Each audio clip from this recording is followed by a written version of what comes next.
Welcome to World of Warships. My name is Leo. Thank you for watching the video. Well, I've been having a little bit of a discussion with some people about the Fubuki's short-range 10-kilometer torpedoes. Some people are saying it encourages more aggressive gameplay. I don't know about that, so I decided to try it out. I played 5 games with the Fubuki equipped with the 10-kilometer torpedoes. Out of the 5 games, won 2, lost 3. One of those games, one of the losses was a really bad game. The other 3 were average for me, and the other one, the one I'm about to show you, is a really good game. Normally I play this ship with the 15-kilometer, 57-knot torpedoes, but these 10-kilometer torpedoes are significantly faster than that. If I remember right, it's 65 or 66 knots, which is pretty good. It's supposed to make them harder to dodge. Well, let's find out. Now, the way I've got my captain spec'd out might be a little different than most people do. For my level 2 skill, I don't have the torpedo range reducer speed increaser buff. And for my tier or 4th level skill, I went for the increased fire chance when I shoot at enemies rather than the additional hit points. And here you can see the reason why I did that. My HE shells have a 12% chance of starting a fire, and to me that's more important than the additional hit points. No matter what, I'm going to have so few hit points that if I get hit, it's going to do a lot of damage. Today we're playing on the map north and taking a look at the team lineups. Notice right off the bat there's not any aircraft carriers.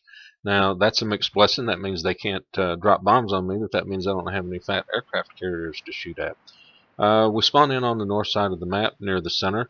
It's a particularly gray and overcast day here in the arena. Trying to figure out where I'm going to go, and when you play a lot of destroyers, one of the things you figure out is what other destroyers are likely to do. And I know that that the gap down there, kind of on the between the easternmost island and the center island there, is just a destroyer magnet. So I'm going to cut over and try to see what's going on in this lane over here. And this map really is kind of like a MOBA in that it's about lane control. So I want to try to control this lane here. It's wide open. They have to come all the way to this side before they have any place to hide, and maybe I can get some shots off at early chargers. Now, if you look, the Cleveland is technically outside my range, but he's going to be sailing into my range, and you can tell from looking at the circle on the minimap that shows the radius of your torp range. Now he's going to sail into that, and I'm figuring he's going to maneuver, he's going to slow down, speed up, whatever, and those are going to do not much more than maybe push him away a little bit. But he appears to be continuing forward on, and I'm fixing to get behind the cover of this island, so I might as well take some pot shots at him, take his attention off any potentially incoming torps. Got some torps coming in from behind, but I'm going to be behind this island momentarily. There's no way they're going to hit me. Now, as we duck behind here, a couple of my shots go in. I'm thinking, well, that's pretty good. And then a torpedo. Then another torpedo hits. The Cleveland didn't slow down, speed up, turn left, turn right, nothing. He's Cleveland. He is mighty. Hear him roar. So I come around this side of the island, and I don't really want to expose myself to the fire of everybody who can reach me right now. So I'm going to get over here behind the cover of this island. Friendly Harrow goes across over there, right into the path of some enemy torpedoes. I'm glad I was able to avoid those. And I'm presented with this New Mexico. Oh, look at New Mexico. Such a fat, juicy battleship target. And he won't come out from behind the island. So, what's he waiting for? Is he just teasing me? No, he's bait in a trap, because as soon as I came around there to try to get a shot on him, here's this Farragut. Well, I can't stand one-on-one against a Farragut in a gunfight, so I immediately pop my smoke and get out of here. But 10-kilometer torpedoes, Fubuki are aggressive DD now, so I'm going to turn right back around, and I'm going to go right back in there, and I'm going to assert my firepower. The enemy, as you can see, is running because they fear my torpedoes coming in. So I'm going to maneuver back under the cover of this island and try to catch one of them by surprise. coming around that corner. Now, the only problem is there's a little bit of a gap between the edge of the island and the edge of that smoke screen, so anybody who gets into that gap is going to be able to see me just like that right there. So they know where I'm at, they know what I'm doing if they're paying attention at all. But a lot of destroyer success is based on the enemy sometimes does not pay much attention. So I launched my torpedoes in through there, and of course his widespread coming out of there hit me with one. So now I've taken a pretty good hit. Immediately hit my repair skill, stop the flooding, and I'm trying to put a little distance between me and them. Now the way the map looks right now, it looks like we've got an upper hand over here on this flank, especially now that we can't see anybody because of all the smoke that was laid there at the corner. So I decide what I'm going to do is I'm going to circle out. One of my torpedoes goes in.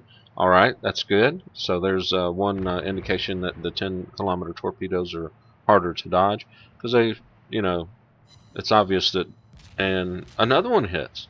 So I got 2 torpedo hits. I don't know if they were on the same ship or if they were on different ships or what's going on, but tight spread, and that looks like the person that I hit, the one that just as he appeared, all his hit points melted away in a blaze of glory. Well, he's damaged. That destroyer's turning away, and then, well, here's pops up another destroyer, too close to really stay away from. But Fubuki are aggressive destroyer now, so I take him on full health and just hope that my teammates will take this guy out or get him off of me or something. I start turning away, trying to keep some angling between him and I to give him as small a target as possible. Looks like his engines are out. I've set him on fire. If he used his repair kit, then the next fire that gets set on him is going to burn for a while. So I get a couple gun hits on him. I'm still shooting away. I'm getting concerned about my hit points. And just trying to figure out what's up with this guy, and I can't stay out in the open like this spotted any longer, and I decide that I'm going to turn away and try to get away from these guys. And I get outside the spotting range almost immediately. There's still some fire coming in.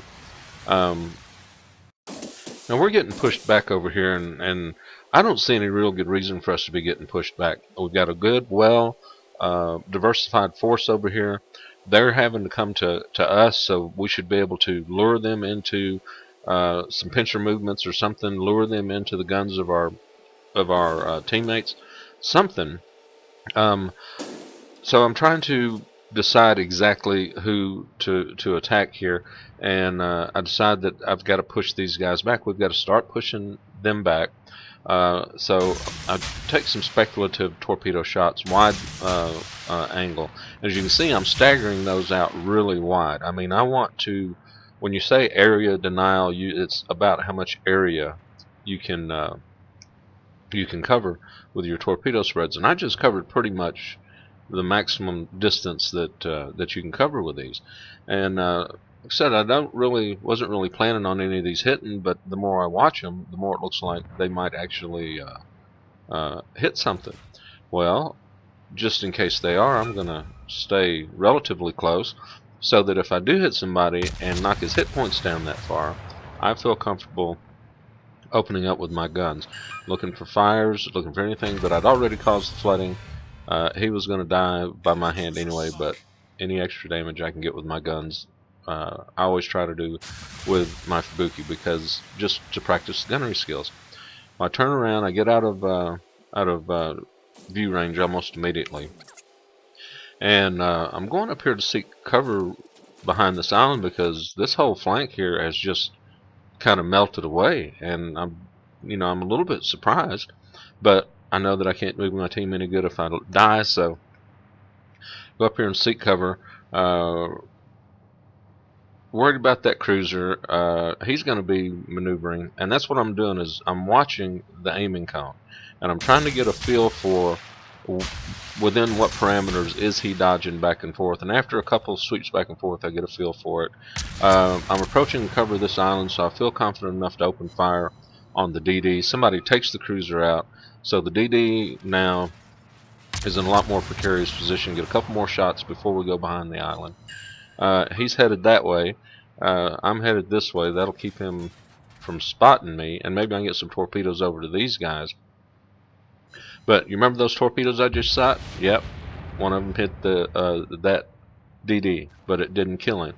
Well, I know from him being a DD that that torpedo has reduced his combat effectiveness by quite a bit. So let's turn around and see if we can get a glimpse of him. He's probably just heading just straight away and going to keep the island between him and me, but nope. There he is. He's got. Does he have any hit points left?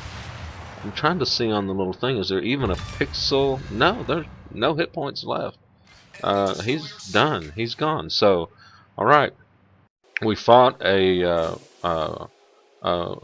we traded territory for time to give us a chance to get some fire in on these guys and whittle them away. Now the remaining destroyer up on this flank is running away. Well, now that this flank seems to be secure and we're slightly ahead, maybe now it's time to push our advantage. And well, there's one of the remaining DDs coming in. We need to take him out. If we can take him out, then we're doing pretty good. He's firing at the Hatsuhara over there, which means he's not firing at me. So I feel comfortable in just shooting at him, just trying to take him out. And boy, my buddy is real low on health there. I hope we can get this guy. Man, come on. And here's where my poor shooting at long range comes in. I'm hopeful here, but then suddenly I just choke. I couldn't hit the broadside of a barn with a broom.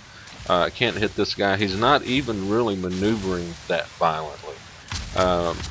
Disappear into the smoke, but boy, those look good. Those are going to get him. Yeah, oh, I get a hit. I'm taking fire from over another direction. Come on, I ain't even got time to think about him. Let's get this guy. Let's take him out. Come on. If we can get him taken out, we have got this game wrapped up. Come on.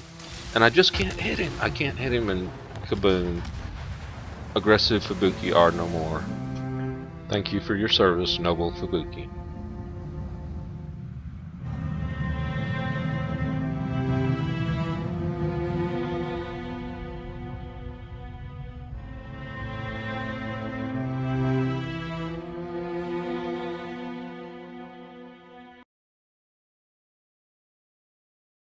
Well, even though we died, we had a pretty good game. We earned 340,000 credits. We had almost 5K adjusted experience. 39 hits with our guns. Yay, aggressive Fubuki. 7 torpedo hits. We sunk 3 ships, caused flooding 7 times. We didn't get any base captures or anything, so we lost out on a little bit of experience there. We were number 1 on the team with 2,100 base experience earned, 3 kills. But Fubuki and Hatsuhara on our team also had really good games. IJN destroyers carried the game.